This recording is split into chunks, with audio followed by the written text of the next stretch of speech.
The Orion Naval Academy floated like a silver ring above the calm blue surface of Lyra Prime. From far away, it looked peaceful, almost like a jewel shining in the light of the system's twin suns. But inside the academy, life was always busy and full of pressure.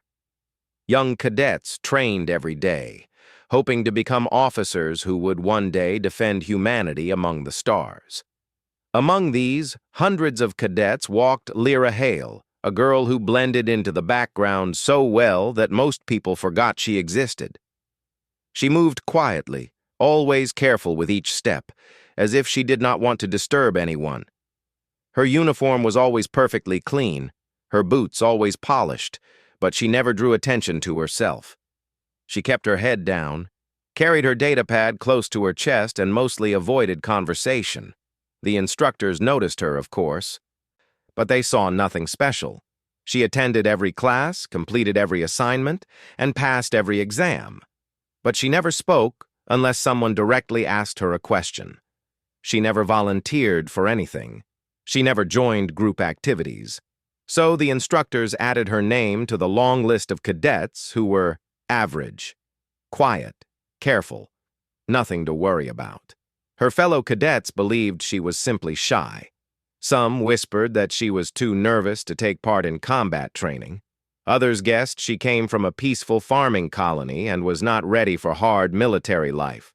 A few even joked that she was accepted into the academy only because her home world donated materials to the Defense Council. Lyra heard these rumors, but she never corrected anyone. She simply listened, nodded politely, and kept walking. But there was one person who saw something different in her. Chief Arvin, the old caretaker of the Academy's maintenance wing. He had served in the Navy for 4 decades before retiring into a quieter job. His left leg was replaced by an older model cybernetic limb, and he always walked with a slow, steady rhythm. Most cadets ignored him, but Lyra always greeted him respectfully. "You walk like someone who is always measuring the ground," he said to her one morning while he repaired a training drone. Lyra paused. She didn't understand what he meant, but Arvin smiled. "A soldier who fears the world steps lightly," he said. "But a soldier who understands the world steps with purpose. You, Cadet Hale, step with purpose. You see more than you let others notice." Lyra considered his words, then gave her small, soft answer. "Thank you, Chief." Arvin nodded and returned to his work. Even though he said nothing more from that day onward, he watched her with a thoughtful expression, as if trying to understand her quiet mystery. If he had been allowed to see her academy file, he might have understood a little more. But Lyra's records were sealed under a high-level classification. Only a few people in distant government offices knew the truth. Lyra HFY was not just a normal cadet. She was the living heart of a hidden initiative called Project Dawn Shield, a program created to secretly develop a human capable of piloting an extremely advanced defense vessel. Her entire identity was a carefully crafted cover. Even her calm behavior was part of the design. She had been trained since childhood to remain unnoticed until the moment humanity needed her. No one at the Academy suspected anything, and Lyra, as always, kept her silence. She woke early every morning while the sky outside was still dark. The Academy's artificial day cycle had not yet started, and only the faint emergency lighting guided her through the halls. She trained alone in the empty gym, practicing controlled breathing, precise movement, and gentle stretches that activated her hidden implants. None of these exercises looked unusual. Anyone watching would simply think she was doing warm-ups, but these movements kept her body in a perfect state of balance, ready to connect with the special systems she was secretly built to use. After training, she always walked to the observation deck before breakfast. She enjoyed staring out at the stars. The twin suns glowed orange and gold, painting beautiful colors across the surface of Lyra Prime. Lyra did not smile often, but she always felt peaceful during these early moments. The stars, she believed, were the only place where she could be herself without hiding.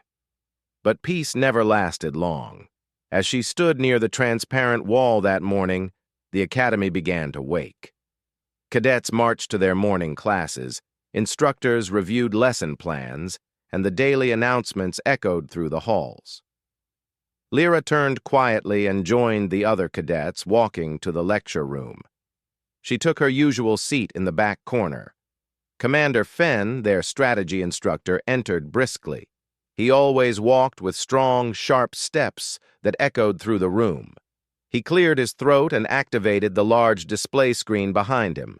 Star maps appeared, colorful planets, glowing lines, and symbols showing territory boundaries. "Cadets," he began, "today we will review known space regions and current security threats."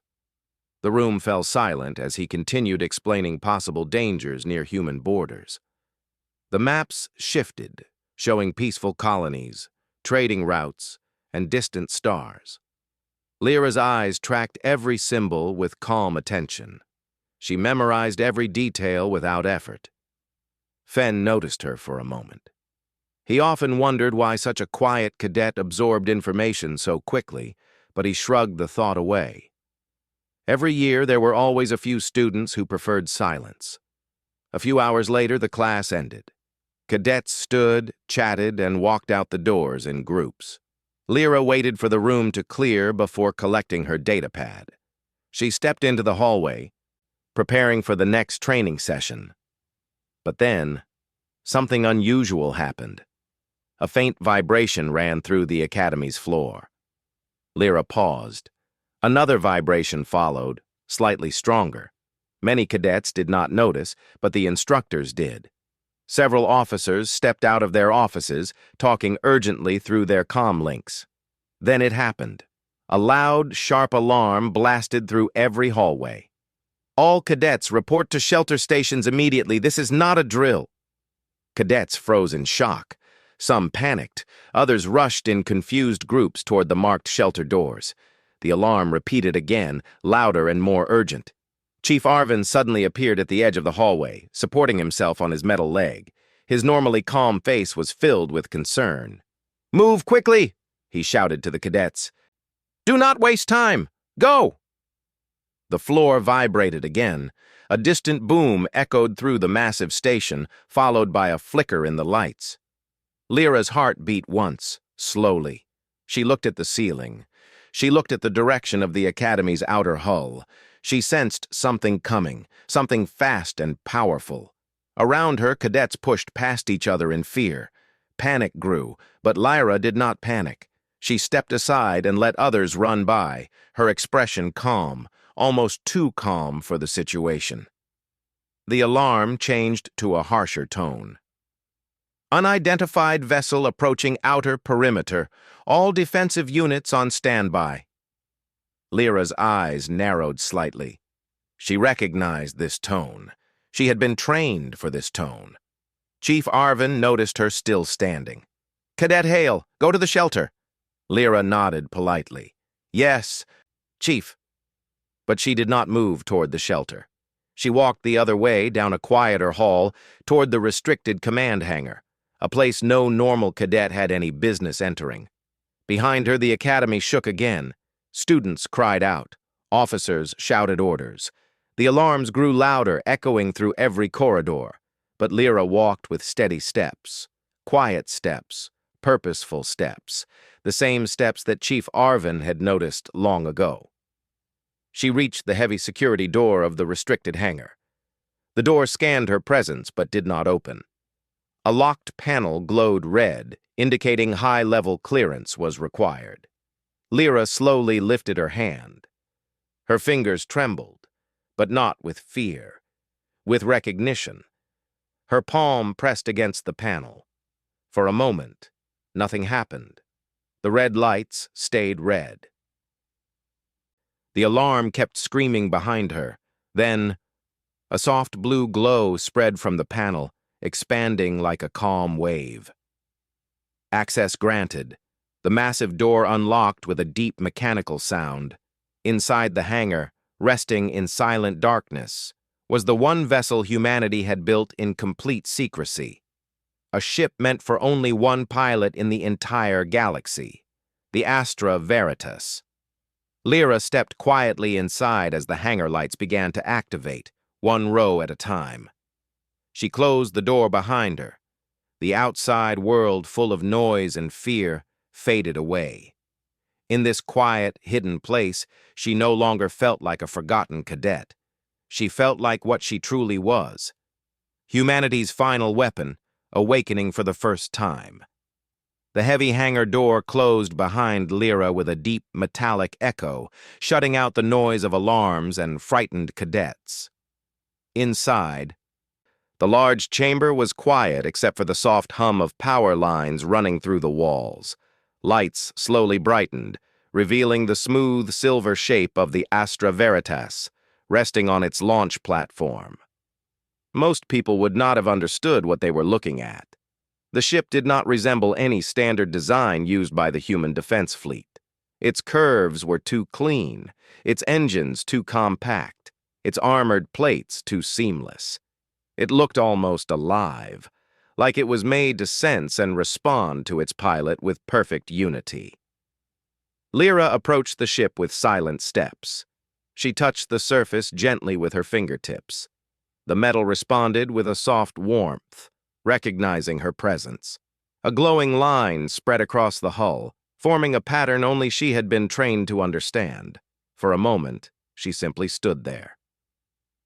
Even with all her training, her breathing grew slightly unsteady. She had never expected to activate the vessel this early. Her role was supposed to remain hidden until humanity faced a danger too great to ignore. Yet here she was, standing before the ship as the Academy shook under an unknown threat. A soft chime sounded from the ship's side panels. A hatch slid open, revealing the dimly lit cockpit. Lyra climbed inside. The cockpit was compact but perfect. Every control panel curved around the pilot's seat like a protective shell. Displays floated gently in the air, waiting to light up. The seat was designed specifically for her body, built to keep her stable while her neural implants connected directly to the ship. She sat down slowly. The seat adjusted itself around her. A calm voice spoke. "Pilot identity confirmed. Welcome, Lyra Hale. I am Selene." The ship's artificial intelligence. Its voice was gentle, almost warm, as though speaking to a long-lost friend. Lyra closed her eyes briefly. "Hello, Selene. You are activating me earlier than scheduled." "There is danger," Lyra replied softly. "The Academy is under attack." A short pause. Then the cockpit lights brightened, and screens came alive with data. "Scanning external environment. One hostile vessel detected inside the system. Energy signature unknown. Recommended action, immediate launch to protect civilian and cadet lives." The ship waited for her to respond. Lyra did not hesitate. "Launch!" The cockpit sealed around her. The engines hummed. Hidden clamps released. A soft countdown echoed inside her mind. 3, 2, 1. The Astra Veritas shot forward like a streak of silver light. Outside, chaos ruled the Academy. The orbital station trembled as shock waves from distant explosions rattled its framework. Cadets huddled in shelters, gripping each other's arms and trying to stay calm. Officers ran through corridors, shouting orders to reroute power to shields and to prepare emergency protocols. Chief Arvin stood near a central hallway, supporting himself on his old metal leg. He stared out a wide window at the dark shape moving through space toward the Academy. It was not like any ship he had seen in his long career. Its body was sharp and angular, glowing with faint red light. It moved quickly, weaving through the system with a predatory grace. "That's no pirate, and no traitor," he muttered. Then something unexpected happened. A second light streaked across the sky, fast, silver, impossible to track. It shot upward from the restricted hangar area. Arvin's eyes widened. By the stars! Which ship is that? The silver vessel twisted around the incoming threat with movements too smooth to be natural. It soared upward and fired a precise beam of energy that hit the hostile vessel before it could adjust its shields. The Academy officers watching the monitors gasped. Whose ship is that? Who authorized the launch? We don't have anything with that design. That wasn't in any of our hangars, was it? Instructors stared at one another, confused, frightened, and amazed. Inside the Astra Veritas, Lyra felt every shift of the vessel. The implants at the base of her spine connected to the ship's systems through soft pulses. Her heartbeat aligned with engine rhythm. Her movements became the ship's movements. "Enemy vessel is scanning us," Selene reported. "They detect an unidentified threat. They are adjusting their weapons." Lyra already saw it. Her eyes tracked the hostile ship as it turned sharply. It released a volley of glowing projectiles that streaked toward her. She breathed in. Her hands moved lightly, not forcing the ship, but guiding it. The Astra Veritas spun elegantly to the left. The projectiles missed by meters and dissolved into harmless sparks. Lyra whispered, "Angle me closer." Adjusting trajectory. The ship accelerated so quickly that the stars became streaks of white light. Lyra leaned with the motion, steady and calm. As she approached the hostile vessel, she saw its markings more clearly. Jagged shapes carved into the metal, glowing symbols, unfamiliar patterns. This was not a thief, nor a smuggler, nor a lost explorer. This ship belonged to a species she had studied only in secret briefings, the Variks Dominion, a dangerous power far beyond humanity's borders. Selene confirmed her thoughts. Identification complete. Hostile vessel is Variks origin. Purpose unknown. Probability of invasion high. Lyra's eyes hardened. This was no simple attack. This was a test, a scout, the first piece of something larger. She prepared the ship's weapons. Lines of light formed in the air around her, representing firing paths and potential angles. "Selene, lock targets." "Target locked," Lyra fired. The energy blast struck the Variks scout with precise strength. Its shields flickered, then collapsed. The enemy ship spun out of control for a moment, but quickly regained balance. It was fast. Much faster than anything humanity had built outside this secret project. The Variks ship retaliated with a sharp beam of red energy. It cut through space like a blade. Lyra maneuvered the Astra Veritas with smooth confidence. The beam grazed the ship's side, leaving a glowing mark on the armor. Systems shook but held strong. "Damage minimal. Counterattack recommended." She nodded once. Her voice was steady. "Take us above them." The ship flipped upward in a smooth arc. Lyra's fingers danced across controls. She targeted the Variks engine core, the weak spot specialists had taught her to recognize. She fired again. This time, the blast hit exactly where she aimed. The Variks vessel shook violently, its engines flickered. Then it began falling toward the atmosphere of GalacticPrime. For a moment, it looked like the enemy ship might crash into the Academy itself. Lyra refused to allow that. "Follow it," she said. "Following." They dived after the damaged ship, racing through the upper edges of the planet's atmosphere. Flames licked around both vessels as friction built, but Lyra remained focused. The enemy ship attempted to escape, but the Astra Veritas was faster. One more shot. The Variks vessel exploded in a bright flash of orange light. Shockwaves rippled across the sky. Lyra pulled the Astra Veritas out of the dive just in time, leaving the burning remains behind. She exhaled slowly, steadying her breath. "Hostile eliminated," Selene confirmed. "No further threats detected in the immediate area." But Lyra did not relax. She stared at the stars in front of her, expression cool and thoughtful. This attack felt too sudden, too bold, too deliberate. It was the beginning of something larger, she felt, something dangerous. She turned the ship back toward the Academy. From the station windows, Cadets and officers watched in stunned silence as the silver ship returned. No one cheered yet. They were too shocked to understand what they had seen. Chief Arvin leaned forward, his old eyes sharp. He recognized the flight pattern, the precise turns, the calm, purposeful style. "Someone trained," he whispered. "Someone very trained." The Astra Veritas slowed as it approached the hangar. With a graceful motion, it entered and settled gently back onto the launch platform. The hangar doors closed behind it. Everything fell silent. The cockpit opened softly. Lyra stepped out, her boots touching the metal floor. She brushed dust off her uniform and straightened her posture. For a moment, she simply stood there in the dim light of the hangar. Outside, the Academy was still recovering from shock. Alarms were being silenced. Instructors were sending reports. Cadets were asking questions. The entire station felt shaken, and no one yet knew the quiet truth. The girl they all thought was just a quiet cadet had just saved them all. The hangar remained silent as the Astra Veritas rested on its platform, its smooth surface still glowing softly from the recent battle. Outside, the Academy continued to recover from the shock.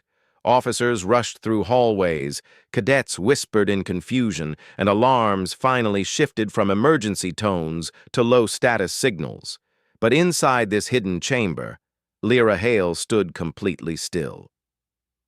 She watched the cockpit close behind her, sealing the ship once more. Her face showed calm, but inside her chest, her heart beat with a steady strength she had been trained to control. This was the first time she had used the ship in real combat. Everything she had practiced in secret, every controlled movement, every quiet morning routine, now it all made sense.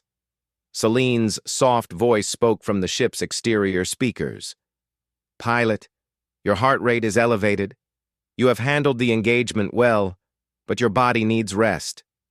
Lyra nodded. "I know, but I do not have time yet. The Academy is secure for the moment. You may take a short pause." Her gaze turned toward the hangar entrance. She could hear distant voices, officers hurrying closer. She took a deep breath and accepted that her quiet life as a simple cadet was over. Her hidden identity would not remain hidden much longer. The door slid open. 3 instructors rushed inside, followed by 2 officers in higher-ranking uniforms. They stopped in shock when they saw her standing beside the massive ship. One of them, Commander Fenn, stepped forward. "Cadet Hale, what are you doing here? How did you even enter this restricted zone?" Another instructor pointed at the Astra Veritas. "That ship, how did it launch? We don't even have clearance to start its engines." Lyra remained silent for a moment, unsure how much she was allowed to reveal. Then Celine made the decision for her. Pilot Lyra Hale was authorized for launch by Project Dawnshield Protocol. The instructors froze. Commander Fenn's eyebrows lowered. Project Dawnshield?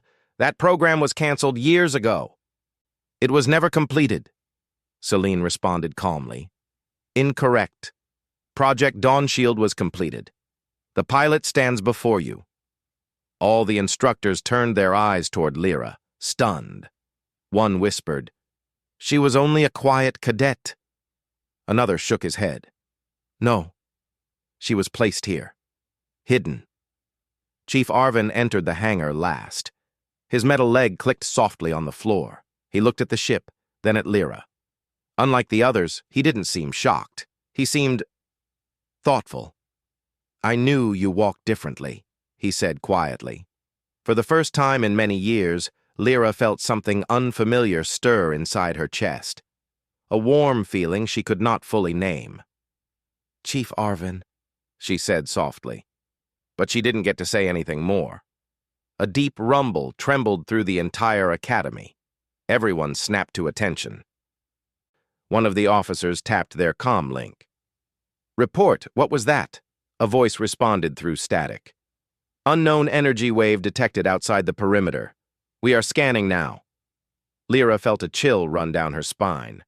The Varax scout she destroyed earlier was only one ship. She had known it wasn't alone, and now something much larger was approaching.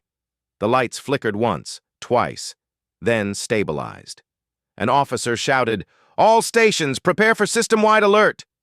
Celine spoke sharply inside the hangar.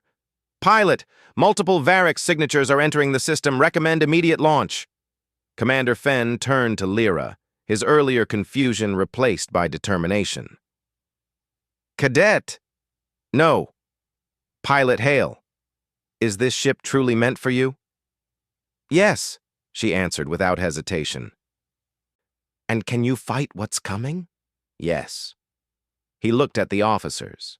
"Then we let her go." One of them protested, "But she's just a—" Fenn cut them off. "You saw what she did. None of us could even activate that ship. Humanity built this program for a reason. Right now, she is the reason." Arvin stepped forward. His voice was calm but firm. "Let the girl do what she was made to do." Lyra felt a quiet weight lift off her shoulders. For the first time, others understood. They no longer saw her as the silent cadet in the back row. They saw her as the pilot she was always meant to be. "Celine," she said, "prepare the ship." Acknowledged. The cockpit opened again, inviting her inside. Lyra climbed in with smooth confidence. When she sat, the seat reshaped around her, connecting to the implants along her spine and arms. A wave of familiarity washed over her. She belonged here. Commander Fenn raised his voice. "All personnel clear the hangar." Instructors and officers backed away. Arvin remained a moment longer, his old eyes focused on her. "Come back alive," he said quietly. Lyra gave him a small nod, the closest she came to a smile. The hangar doors opened, revealing the dark expanse of space. And there, on the horizon, glowing shapes rose like distant fires. Varax ships, many more than before. "Pilot, enemy numbers estimate. 12 fighters, 2 carriers, 1 command vessel," Celine informed her. Lyra breathed in slowly. "Launch!" The engines ignited. The Astra Veritas shot out of the hangar like a silver comet. The Academy trembled as the ships appeared across the system. Their lights flickered like red stars scattered in the darkness. The Varax fleet moved with organized precision, forming a tight formation that surrounded the Academy's orbital path. Inside the tactical control room, officers scrambled to activate defensive shields. Maps flickered on screens. Lines of red symbols spread like a growing storm. "We can't hold against that," an officer whispered. Commander Fenn watched the screens with a tense jaw. "We hold until Pilot Hale buys us time." Outside, Lyra's ship soared toward the incoming enemy wave. The stars streaked past her, and Celine's voice guided her with calm clarity. "Enemy formation tightening. They will fire within 20 seconds. Lyra steadied her hands on the controls. "Bring shields to full!" Shields at 100%. As the first Varax fighters opened fire, streams of red energy filled the void. But Lyra twisted through them with ease. The Astra Veritas spun in smooth arcs, diving and rising like a dancer in the air. She returned fire, bright beams of blue-white energy that cut through the darkness. 2 enemy fighters exploded instantly, but more closed in. Inside the academy, cadets watched from windows, unable to look away. Some whispered prayers, others simply stared in shock and awe. "That's the same ship. How is she doing that? Who is she?" Lyra didn't hear their voices, but she felt their fear, and she knew she could not fail. "Celine, angle up. Adjusting." The ship rose sharply, avoiding a coordinated strike from 3 Varax vessels. Her next blast struck another fighter, sending it spiraling into debris. But then the larger ships arrived. The Varax carriers opened their bays, releasing more fighters into the field. And behind them, a massive shadow emerged, a command ship nearly the size of a small moon. Lyra narrowed her eyes. This was the real threat. "Targeting sensors confirm. The command vessel is coordinating all enemy movements. Destroying it may break their formation." "I understand," Lyra whispered, but reaching it would not be easy. There were too many enemy ships between her and that giant. Yet she did not fear. She had been created for this exact scenario. She pushed the Astra Veritas forward at full speed. Warning, enemy concentration ahead. "I know." She dove into the cluster of ships with impossible precision. Red beams streaked past her. Enemy fighters swarmed, but her movements were faster, sharper, guided by her implants and by Celine's perfect calculations. Inside the academy, the command room fell silent. Everyone watched her tiny silver ship cutting through the enemy fleet like a single bright spark against the night. And for the first time since the attack began, hope returned. Lyra broke through the last group of fighters. The enormous command ship stood before her, glowing with deep crimson light. Its armor was thick, its shields powerful, but she knew its weakness. Project Dawnshield had prepared her with secret intelligence, information the Academy never knew existed. "Celine," she said softly, "prepare the core-piercing sequence." The AI responded with calm certainty. "Sequence ready. You may proceed." Lyra took a slow breath. Her eyes hovered over the massive ship in the distance. This was only the beginning of the fight, but she would not stop. She could not stop. Humanity depended on her. With a steady voice, she gave the order, "Engage!" And the Astra Veritas surged toward the heart of the Varix fleet, humanity's final weapon, fully awakened for the first time. The storm over the Academy grounds passed, but the tension inside the main building stayed. Every corridor felt heavier, like the walls themselves waited for something to happen. People spoke in quiet voices, and many stepped aside when Cadet Mira walked past. No one looked down on her anymore. No one called her just a cadet. Everyone knew she was something else, something powerful, even if they did not understand it fully. But Mira felt no pride. Instead, she felt a strange sadness. She had never wanted special treatment. She had wanted to work hard like everyone else. She had wanted to earn her place. Now, suddenly, she stood alone. The senior staff called for a meeting in the highest security room of the Academy. Only a few officers were allowed to attend. They did not even tell the students what the meeting was about. But Mira knew, from the whispers and heavy looks, that the meeting was about her. She walked through the hallway with Administrator Hale beside her. His steps were calm, hers were quiet, but firm. "You do not need to fear them," Hale said gently. "They want answers, yes, but they are not your enemies." Mira nodded, though she was not fully convinced. "I just don't want to be used," she said softly. Hale paused and looked at her. "You are not a tool, Mira. You are a person, a young one, a talented one. Never forget that." His words made her feel a little lighter. They entered the secured chamber. The door sealed behind them. The room was large but carried no decorations. Only a long table, several chairs, and a single large display stood in the center. Several officers looked up as Mira stepped inside. Some faces were curious, some were nervous. A few were surprised to see how calm she was. Fleet Director Rowe, a tall woman with silver hair, stood at the head of the table. Her voice was calm but strong as she said, "Cadet Mira, take a seat." Mira sat, hands folded quietly on the table. Director Rowe began. "We have confirmed the report from Captain Soren. We saw the training footage. We saw how you moved when the danger began. What you did, no normal human cadet could do." Mira did not deny it. "You say you do not know how you were created or trained," Rowe continued, "but we have run tests. You carry specialized implants not used in any public program. These implants are not from any civilian or military research group we know." Mira lowered her eyes. "I never asked for implants. I never wanted them. I just woke up in an empty facility one day. I had no past, no parents, no purpose. I was told to join the academy and blend in. That was all."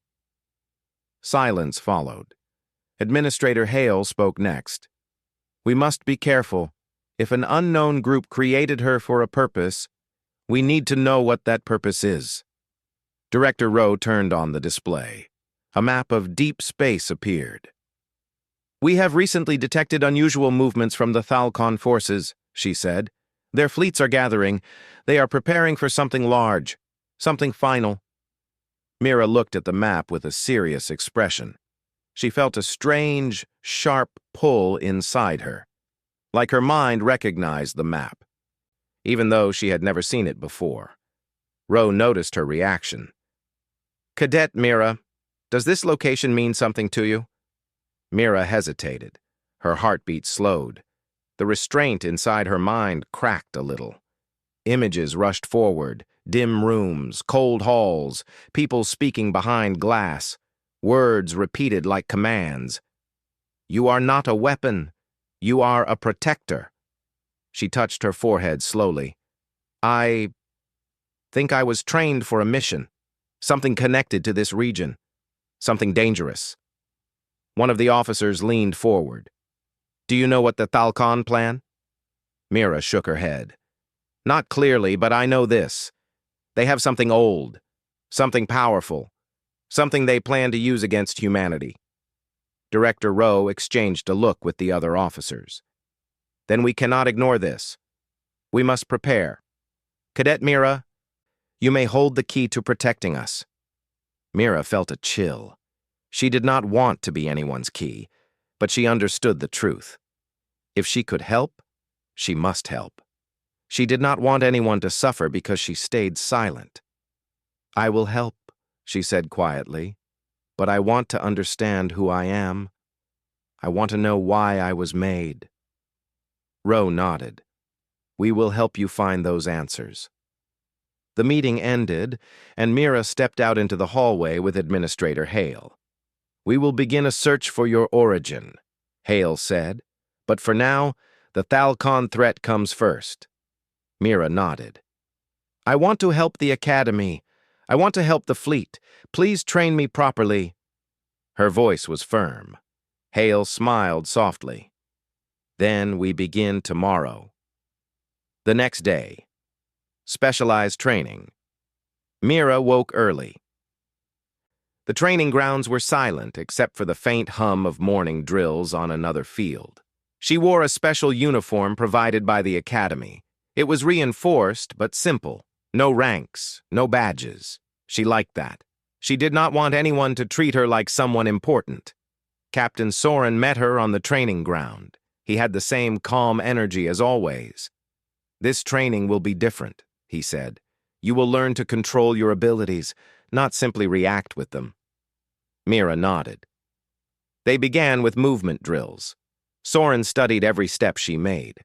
Mira felt her body respond naturally, as if it already knew the moves even before Soren showed them. "You learn fast," Soren said, impressed. Mira shook her head. "I don't learn. I remember." The words surprised her. They felt automatic, like something someone else had once told her. They moved to strength tests, reflex tests, and tactical scenarios. Mira passed each one with surprising ease. Soren added more challenges every time she succeeded, but she adapted quickly. A group of senior students watched from a distance. Some looked amazed. Others looked confused or worried. Rumors had already spread about her. She heard whispers. "That's the girl who saved the hall." She moved like she already knew what was coming. "She's not normal, is she?" Mira tried not to focus on them. She wanted to blend in, but that was no longer possible. During a break, Soren handed her a bottle of water. "How do you feel?" "Tired," she said honestly. "My mind feels heavy." "That is normal," Soren said. "Your abilities are strong. You must learn to carry them without losing yourself." They rested under a shade roof. The horizon was bright and clear. The academy buildings stood tall and peaceful, but Mira could feel something darker beyond them, something coming closer. She looked at Soren. "Do you believe I'm dangerous?" Soren thought for a moment. He answered with calm certainty. "Power does not make someone dangerous. Intent does. Your heart is steady. I trust you." Mira smiled weakly. "Thank you." A strange signal. Later that evening, Mira sat alone in her dorm room. The academy was quiet, but she could not relax. Her mind felt tense, as if something was trying to reach her. Then it happened. A soft pulse of sound, not through her ears, through her implants. A low, steady signal, a sequence of tones she somehow understood. A voice formed in her mind. Clear, mechanical, familiar. Unit 07. Return to primary command. Mission activation phase approaching. Mira froze. Her hands shook. She whispered, "No, I am not a unit. I am Mira." The voice repeated the message. "Return to primary command." Mira pressed her hands over her ears, though it did nothing. "No," she whispered again, stronger this time. "I choose my own path." The signal faded, but the fear did not. Mira stood up and ran to Administrator Hale's office. She knocked urgently. Hale opened the door, surprised. "Mira? What happened?" She took a deep breath. "Someone contacted me, or something. It called me a unit. It told me to return." Hale's expression tightened. "This is worse than we expected," he said. "It means your creators are still out there." Mira nodded, fear and determination mixing inside her. "And they want me back." The decision. That night, the academy gathered in the main hall. The senior staff announced the rising danger from the Thalcon and the possibility of a major conflict. Everyone listened with serious faces. Mira stood among the other cadets. She looked normal from a distance, but inside her, everything had changed. She was no longer hiding, no longer pretending to be ordinary, no longer running from her past. She lifted her chin. If the Thalcon and her unknown creators were both threats to humanity, then she would stand with the Academy and the fleet. She would choose her own purpose. And she would protect humanity, no matter what she had been made for. This was the moment she stopped being just a cadet. This was the moment she decided to be a defender. The academy felt different the next morning. Usually it was full of noise, cadets laughing, running, practicing, but now everything was quiet. The air carried a feeling of seriousness, almost like the academy itself understood the danger approaching. Mira stood on the balcony outside her dorm, watching small ships fly in from distant stations. Every hour, more officers, engineers, and scouts arrived. Something big was coming. Everyone knew it. Even the sunlight felt colder. A call to arms Administrator Hale called Mira to the command center. When she arrived, she found the room filled with senior officers. Large screens showed fleet formations. Red markers flashed across the map. Director Rowe stood at the main console. She looked calm, but her voice was firm. "The Thalcon are moving," she said. "Our scouts report a massive fleet heading toward human space." A heavy silence fell over the room. Then she looked at Mira. "And we believe they are coming for something specific. You." Mira felt her chest tighten. "They know who I am?" Rowe nodded. "The moment you refused the signal from your creators, a new energy pulse appeared in deep space. It was strong enough to reveal your location to anyone watching." Administrator Hale placed a hand on Mira's shoulder. "You choosing humanity was the right decision. Now, we protect you as one of our own." Mira felt warmth inside her chest, something she had long wished to feel. Belonging. But before she could respond, an officer interrupted. "We have a bigger problem. The Thalcon are not just coming with ships. They are carrying an ancient machine, a device our analysts cannot identify." A hologram appeared over the table. It showed a huge structure made of dark metal. shaped like a giant ring with glowing edges. Mira stared at it and felt a shock inside her mind, like a memory trying to rise. "I know this," she whispered. Everyone turned toward her. Mira slowly stepped forward. "It's the sphere of command. My creators taught me about it. It can control advanced units like me. If the Thalcon activate it, they can override my mind." Director Rowe's expression turned serious. "So even your choice to stand with us could be taken away." "Yes," Mira said quietly. "If they activate that device, they can control anyone who shares my design." A cold wave spread through the room. Soren stepped closer, his tone firm. "Then we have only one option. We destroy it." Rowe nodded. "Exactly." Her eyes met Mira's. "And you will lead us to it." Preparing for the mission.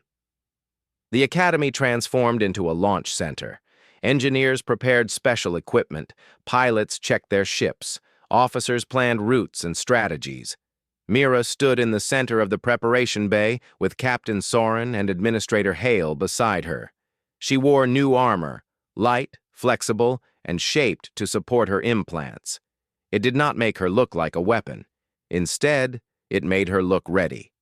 Soren looked her over. "How does it feel?" "Like it belongs to me," Mira said softly.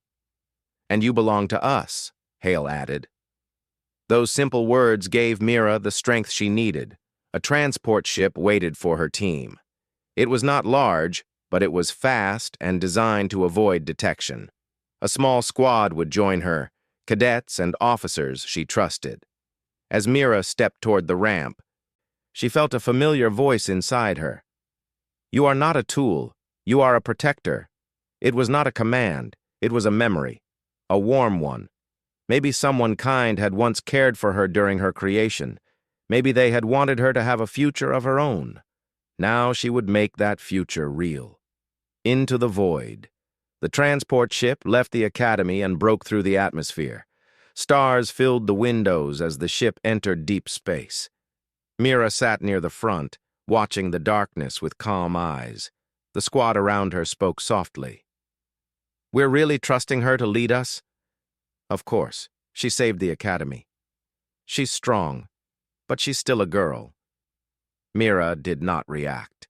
She understood their concerns. She did not blame them. She was still learning who she was, too. Captain Soren sat beside her.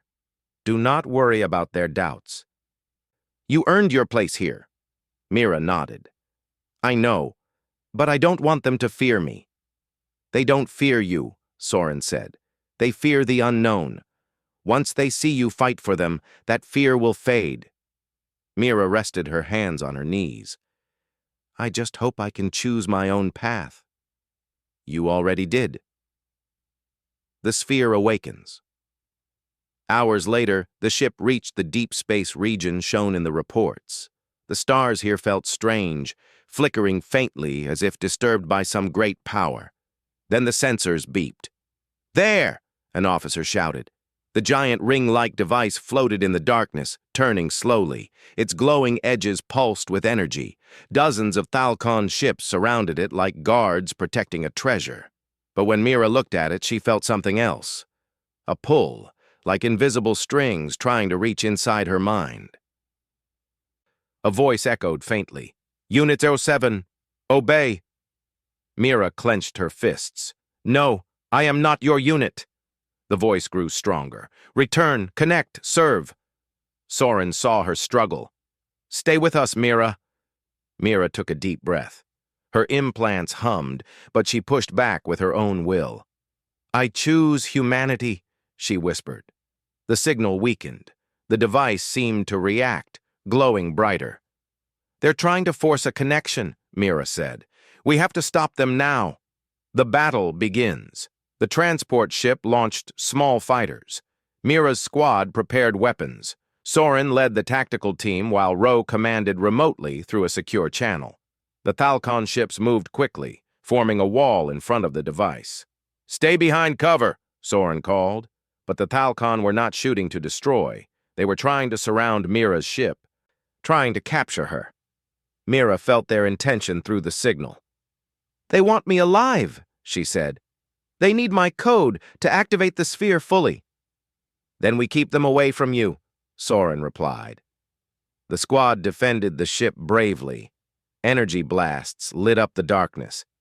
Mira watched the fighters move around her like a protective circle. But then the sphere began to vibrate. A bright beam shot out from its center, reaching toward the transport ship. Storym yelled, "Scatter! That beam is trying to connect with Mira's implants!" The ship dodged, but the energy surged again. Mira stepped forward. "I can block it." "Mira, no!" Storym grabbed her arm. "I have to. That beam is meant for me. I can redirect it."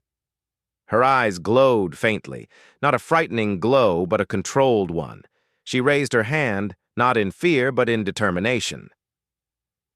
"Open the side port," Mira said. Hale's voice came through the ship's speaker. "Are you sure?" "Yes." The port door opened, and cold space appeared beyond the energy shield. Mira walked to the edge, holding onto the safety rail. The beam shot toward her again. This time, Mira did not run. She reached out her hand. The beam struck her palm. For a moment, everything was silent. Mira's mind filled with noise, commands, voices, memories, orders. But she pushed back with every piece of her heart. "I am Mira," she said firmly.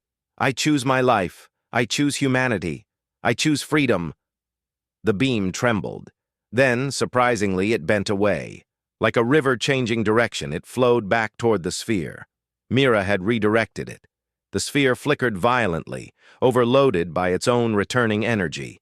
A loud crack echoed through space. The ancient device shattered into a burst of bright light. The Thalcon ships froze. Without the sphere, they had lost their plan, their strategy, their advantage. Human fighters pushed forward, forcing them to retreat. The battle ended. Mira fell to her knees, exhausted but conscious. Storym rushed to her side. "You did it," he said softly. Mira smiled faintly. "No, we all did." Future. When they returned to the academy, Mira expected people to fear her again. But instead, cadets and officers gathered around her with warm smiles and grateful eyes. One cadet said, "You saved all of us." Another said, "You're one of us now. Truly." Administrator Hale placed his hand on her shoulder. "You protected humanity, not because you were made to, but because you chose to." Director Rowe stepped forward. "From this day onward, you are not just a cadet.